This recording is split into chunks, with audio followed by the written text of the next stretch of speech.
I remember, seeing him put his back on the cage and kind of just circling away. It's a brief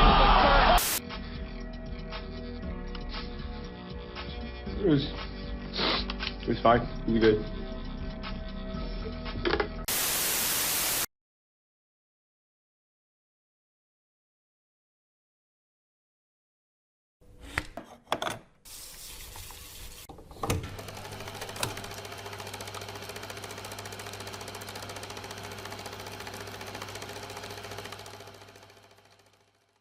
It's time for Benson to have a chance at revenge.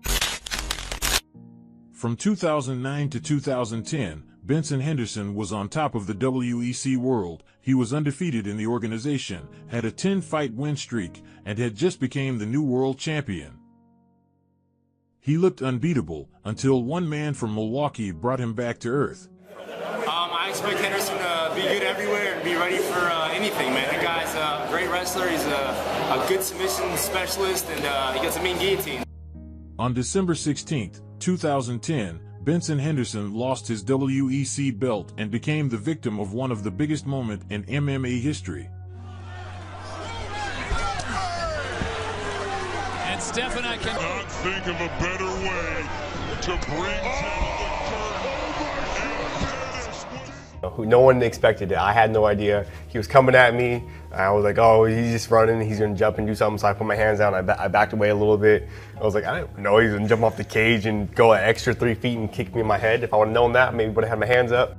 After that loss, Henderson started his UFC career, and once again, he dominated his way to the championship, winning 7 fights in a row, earning the belt and defending it 3 times. But once again, Anthony Pettis defeated him and took it.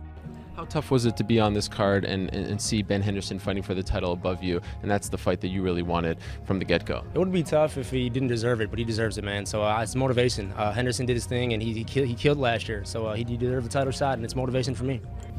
Who do you want next? Anthony Pettis looked great. It seems like that's the perfect matchup. You have a history with him. You said you want to fight him again. Do you think he's ready for the title shot? Do you think he's done enough, or do you think they'll put you up against someone else? I see you.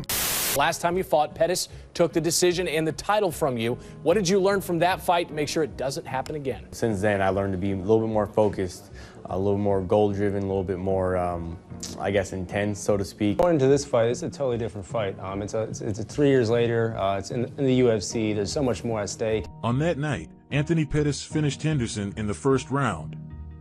We tapped Anthony Pettis. I'll be back. Don't worry about that. What was the question? Give us your thoughts on the fight. Anthony's a tough dude, proved himself to be a number one contender, proved himself to be the champ. And obviously the last time we were in this position, it was a lot more of an emotional moment for you. You seem pretty calm and at peace right now. So can you talk about kind of how you're feeling? Oh, I did my crying and blubbering backstage, so I figured you guys have enough film and footage of me crying, so I was like, I'll go ahead and do that backstage so you guys can, film it and then play it over and over, so. And now, almost 11 years later, the two will face off against each other for their trilogy. I think you can say, for sure, I've been wanting to get my hands on Pettis again.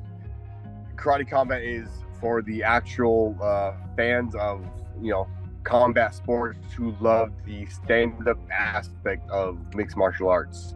That maybe not quite as big a fan of the groundwork of jiu-jitsu, of the wrestling, but the ones who like seeing the stand-up, the crazy moves, the crazy kicks, the the action pack, getting after, like all that stuff. This is their dream world here. Just staying up, throwing down, crazy kicks, crazy spin this, crazy spin that. This is what they're all about.